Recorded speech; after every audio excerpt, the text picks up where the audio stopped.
William Bill Sublette was an explorer, fur trapper, trader, and mountain man who played a key role in helping open up what became the Oregon Trail. Born in Stanford, Kentucky on September 21, 1798, though some records say 1799, Sublette moved with his family to St. Charles, Missouri in 1817. By then, he stood 6 feet 2 inches tall, broad-shouldered with sandy hair and blue eyes. Like his father, he took an interest in land development, commerce, and public affairs. In 1820, he was named deputy constable of the local township and later promoted to constable. On the Missouri River, St. Charles saw a steady stream of fur trappers and traders heading into native lands. William, an outdoorsman and a smart, ambitious young man, recognized the opportunity that lay westward along the river. On February 13, 1822, William Henry Ashley, a co-founder of the Rocky Mountain Fur Company, published an ad in the Missouri Gazette and Public Advisor inviting 100 daring people to travel up the Missouri River. After taking the call, Sublette quickly joined the crew that became known as Ashley's 100, which included future frontier luminaries James Bridger, Hugh Glass, David Jackson, Thomas Fitzpatrick, Jim Beckworth, and Jedediah Smith. The Rocky Mountain Fur Company was the first to rely primarily on trapping for its furs, instead of purchasing them from native tribes. The men who went into the field didn't earn a set wage. Instead, they received a share of the profits from the furs they brought back. On June 1, 1823, a group of 70 trappers led by Ashley fell into an ambush by roughly 600 Arikara warriors, a showdown that would come to be called the Arikara War. 12 of Ashley's men lost their lives, forcing the rest to withdraw. Sublette was able to make his escape, while Jedediah Smith stepped up to track down Andrew Henry and bring back reinforcements.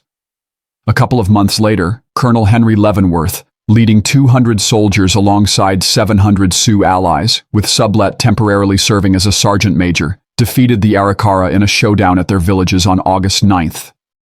Sublette kept up his trapping career, traveling alongside Jedediah Smith and others into Crow Country. By the spring of 1824, he was trapping along the Green River and its tributaries in Wyoming. Later that year, he accompanied Smith to the Pacific Northwest, eventually reaching territory controlled by the Hudson's Bay Company. Sublette, Jedediah Smith, and David Jackson acquired Ashley's stake in the Rocky Mountain Fur Company 2 years later. He continued his mountain trapping treks in the ensuing years, occasionally returning to St. Louis to sell his furs and replenish his supplies. In 1830, he became the first to bring wagons into the Rocky Mountains and played a key role in opening up the Oregon Trail by discovering a shortcut in Wyoming, later called Sublette's Cut. When he returned to St. Louis that year, his partnership with Smith and Jackson came to an end. In 1831, Sublette turned his attention toward trading along the Santa Fe Trail, but he gave up that enterprise following Jedediah Smith's death. Shortly after, he headed back into the mountains to resume trapping and was wounded during the conflict at Pierre's Hole on July 18, 1832. After recuperating by December of that year, he teamed up with Robert Campbell, a longtime companion from his expeditions, and the two formed a partnership. Their enterprise stayed in business for nearly a decade, facing competition only from the American Fur Company. Eventually, they sold their operations to the American Fur Company, and Sublette settled in St. Louis, Missouri, where he turned his attention toward business and politics. In 1844, Sublette married Frances Hereford from Tuscumbia, Alabama. He went to Washington, D.C. to seek the position after deciding in the spring of 1845 that he wanted to be the superintendent of Indian Affairs in St. Louis. During his trip, he fell ill in Pittsburgh, Pennsylvania, and passed away on July 23rd. His remains were eventually unearthed and reburied in Bellefontaine Cemetery in St. Louis, Missouri, after initially being laid to rest in a private family burial on his farm close to St. Louis.